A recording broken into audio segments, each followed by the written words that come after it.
cette pandémie de coronavirus ou Covid-19 affecte le monde entier, affecte l'économie du monde entier et affecte des secteurs d'économie. Et en particulier, l'un des secteurs impactés est celui du transport aérien, d'abord affecté par plusieurs mesures, mesures prises par chacun des États, mesures prises par des industriels, mesures prises par des décideurs internationaux, comme l'Organisation de l'aviation civile internationale, comme la SECNA aujourd'hui, etc. Donc son impact est considérable. Je pense que le monde entier en est conscient. Au niveau de la SECNA, nous assurons à peu près la sécurité de entre 1000 et 1800 vols par jour. Et aujourd'hui, nous continuons, malgré le Covid, à travailler et à assurer la sécurité de la navigation aérienne. Parce que, comme vous le savez, les vols continuent. Les vols d'évacuation sanitaire en particulier, les vols cargo pour porter l'alimentation à travers le monde, des vols spéciaux. Donc, on a constaté dans notre zone une baisse de trafic de l'ordre de 70%. Voyez-vous. Mais en ce qui nous concerne, acteurs de la sécurité de la navigation aérienne, nous travaillons exactement comme les infirmiers ou les médecins. Nous travaillons comme d'habitude. Nous avons très tôt pris des mesures adéquates pour faire en sorte que nos personnels puissent continuer à assurer les services de sécurité de la navigation aérienne.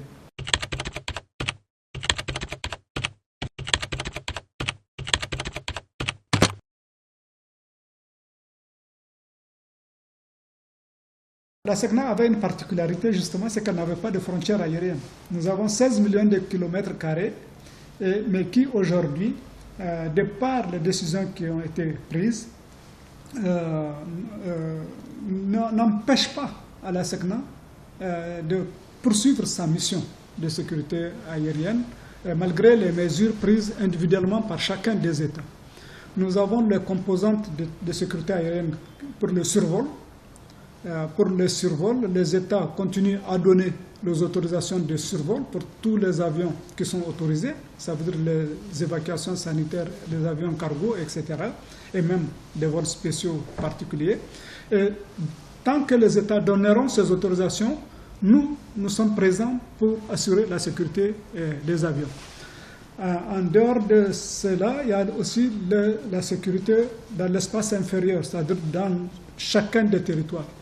À l'heure actuelle, sur nos 17 États africains, il n'y a qu'un seul qui n'a pas fermé ses aéroports, c'est le Bénin. Presque tous les autres ont fermé leurs aéroports ou conditionné les atterrissages sur leurs aéroports à des conditions préalables prises par les États et mises en œuvre par la SECNA. Donc la situation est vraiment grave.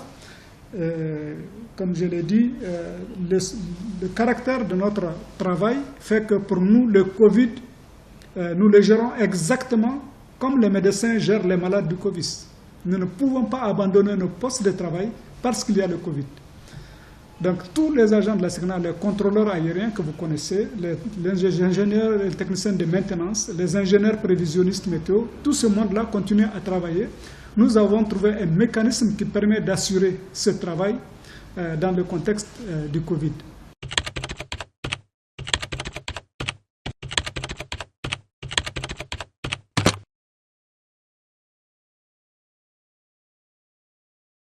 La navigation aérienne représente un des volets essentiels de l'économie mondiale et de l'économie africaine. Il est évident aujourd'hui que le monde est devenu un village planétaire pour deux raisons essentielles, et grâce à deux moyens économiques essentiels. D'abord, les nouvelles technologies aujourd'hui qui font que nous pouvons continuer à travailler à travers le monde. Ça ne change pas grand-chose pour ceux qui ont l'habitude de travailler avec les nouvelles technologies. Ensuite, le transport aérien. C'est le transport aérien, le transport maritime ou le transport terrestre qui permet les échanges à travers le monde. Et ce sont ces échanges qui font fonctionner l'économie mondiale et qui nous font vivre. Donc, notre secteur du transport aérien est un des poumons essentiels de l'économie mondiale. Aujourd'hui, il sera très impacté. J'ai beaucoup de peine pour les industriels, pour les aviateurs, pour les compagnies aériennes. parce que vous n'avez aucune idée de ce que leur impose cette situation de confinement. Parce qu'avoir un avion au sol, cloué au sol, ne veut pas dire que vous n'avez pas de charges. Il continue à avoir des charges pour la maintenance des avions. Vous ne pouvez pas imaginer qu'un avion, ça fait plusieurs dizaines de tonnes. Ces tonnes-là qui sont posées sur des pneus, il faut une maintenance très précise au jour le jour. Donc notre secteur, comme exactement ce que nous faisons au niveau de la SECNA, nous sommes en train de travailler de sorte que cette pandémie fasse le minimum de dégâts possibles dans notre secteur. En ce qui concerne la SECNA, je vous l'avais déjà dit, nous avons réussi à trouver les formules appropriées pour que les services soient rendus. Et aucun incident n'est intervenu depuis que nous avons cette situation. Les quelques difficultés que nous avons eues de gestion d'espace, nous les avons vite réglées à travers nos plans de contingence classiques. Si par exemple une plateforme ne peut pas rendre un service, nous mettons en place immédiatement notre plan de contingence qui fait que ce service est passé à un autre service qui lui est opérationnel. Donc nous n'avons qu'un seul cas qui a pris juste quelques heures et après la situation s'était rétablie avec aucun incident enregistré à la date d'aujourd'hui. Donc le Covid affectera la SECNA de manière terrible, bien entendu, parce que la SECNA, comme vous le savez, n'a pas de ressources autres que les redevances. Un avion vole dans notre espace, nous lui rendons un service et il nous paye ce service. Contrairement à ce que certains peuvent penser en croyant que c'est des États qui financent la SECNA, les États ne financent pas la SECNA. Depuis 1997, la SECNA est totalement autonome pour son fonctionnement. Et donc j'espère que malgré cette situation de crise, nos partenaires et nous-mêmes, nous saurons trouver les bonnes réponses pour que cette crise n'impacte pas de manière critique, je dirais, des services essentiels comme ceux de la SECNA. En ce qui me concerne, bien entendu, j'ai pris les mesures nécessaires avec l'Association internationale de transport aérien, IATA. Nous avons fait une visioconférence. Nous nous sommes mis d'accord sur beaucoup de choses et nous fonctionnons normalement. En particulier, leurs inquiétudes, ce sont les factures dues. Eh bien, j'ai accepté d'accorder des différés à toutes les compagnies aériennes régulières qui fréquentent les espaces à SECNA. Et nous allons organiser une deuxième visioconférence très bientôt pour affiner davantage cette relation extrêmement importante, à la fois pour nous, bien entendu, mais aussi pour nos clients, nos partenaires qui sont les usagers des espaces aériens. La situation est extrêmement importante. Je pense qu'avec beaucoup de lucidité, nous pouvons nous en sortir. Avec beaucoup de dialogue, il faut que nous soyons capables de nous écouter les uns les autres, de faire face et de surmonter, je dirais, les difficultés que nous avons enregistrées. En ce qui me concerne, je suis confiant en ce qui concerne la SECNA. C'est d'ailleurs le sens du message que j'ai fait récemment aux agents de la SECNA. Je suis confiant, nous sommes en capacité de rendre les services qu'on attend de nous et nous sommes en capacité de sécuriser notre personnel. C'est le lieu de dire que je remercie l'ensemble des personnels de la SECNA. C'est quand même environ 6000 personnes qui sont concernées. Et notre discipline a été très bonne puisque nous n'avons eu que 3 cas de coronavirus dans 3 pays différents. Et heureusement pour nous, ces 3 cas ont été guéris et nous n'avons eu aucune perte en vie humaine et j'espère que cela continuera ainsi. Je pense que les mesures drastiques que nous avons prises, assez bien coordonnées avec les différents acteurs, nous ont permis en tout cas d'être dans une situation comme celle-là, c'est-à-dire dans un environnement complexe, être capable de gérer une situation extrêmement importante. Aujourd'hui, les avions peuvent voler dans notre espace en toute liberté. Ils auront les services nécessaires, que ce soit au sol ou dans l'air.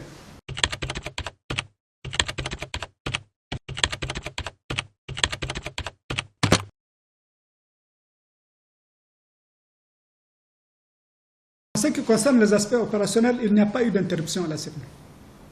Nous n'avons interrompu aucun service opérationnel. Nous sommes capables de rendre tous les services opérationnels nécessaires au transport aérien en matière de sécurité de navigation aérienne. Nous pouvons, nous, essentiellement être impactés par le volet financier. L'impact financier de cette crise, c'est celui-là qui va nous affecter de manière très importantes, mais nous saurons prendre les mesures appropriées avec nos instances, notamment la direction générale, le conseil d'administration et le comité des ministres, pour bien encadrer ce phénomène et trouver les solutions adéquates. J'espère également que la SECNA, rendant un service essentiel, que l'impact financier de cette situation sera pris en compte par un certain nombre d'organisations multilatérales que je ne manquerai pas de saisir lorsque la situation sera très bien maîtrisée. Nous les maîtrisons d'ailleurs, vous voyez ça là, ce que vous voyez sur mon ordinateur là, c'est la situation hebdomadaire comme effet du trafic aérien dans les espaces à SECNA. Vous voyez les courbes, comment elles chutent brutalement toutes, mais cela nous permet de savoir exactement l'impact de cette crise et donc de le soumettre à travers nos instances et de trouver les solutions appropriées. Moi, ce que je voudrais, c'est que le monde ne panique pas. Il est vrai que nous faisons face à une situation, à une maladie dangereuse, nous sommes d'accord là-dessus, mais il faudrait que la maladie, bien qu'elle soit dangereuse, n'entraîne pas des situations encore plus désastreuses sur le sujet économique, et notamment sur la vie des hommes et des femmes de ce monde. Je pense qu'avec beaucoup de courage, avec de la méthode, nous pouvons tous, chacun dans sa position de travail, agir exactement comme les médecins agissent, comme l'infirmier agit. Et moi, c'est le réflexe que j'ai eu. Je me suis dit, si un infirmier peut être en présence du malade avec son masque, eh bien, il m'appartient d'agir comme lui exactement, puisque j'assure la sécurité. Et c'est ce que j'ai fait très tôt pour l'ensemble du personnel de la SECNA. Nous sommes capables donc de porter nos masques, de porter des gants quand c'est nécessaire et d'être à nos postes de travail. Nous avons trop tôt décidé de ne faire un travail que sur réquisition formelle. Nous savons exactement qui doit être où, à quel moment. Ça, c'est de l'efficacité habituelle qui est nécessaire à des responsabilités de sécurité. Et donc, j'ai bon espoir que les grands décideurs de ce monde verront les situations réelles des grands ensembles comme la SECNA et qu'ils pourront, le moment venu, nous donner le coup de main nécessaire pour retrouver nos équilibres. J'invite évidemment, grâce à vous, l'ensemble du personnel de la SECNA à continuer à faire son travail comme je l'avais fait dans mon message. Je continue à les encourager. Nous avons jusqu'ici tenu bon, et bien nous devons tenir bon jusqu'au bout, quelle que soit la durée de cette situation. Nous n'avons pas le choix. C'est une mission régalienne que les États nous ont confiée en tant qu'organisme à caractère international. Et donc, le défi doit être relevé. Je suis très heureux de constater qu'à la date d'aujourd'hui, aucun agent de la SECNA ne s'est soustrait à sa responsabilité. Quel que soit le jour, l'heure et le jour, de nuit comme de jour, les agents réquisitionnés ont répondu à toutes les réquisitions. Et donc, notre activité se poursuit normalement. C'est d'ailleurs l'occasion aussi de rassurer nos partenaires pour leur dire que l'espace à SECNA restera sûr, exactement comme il l'était avant l'éclatement de cette pandémie.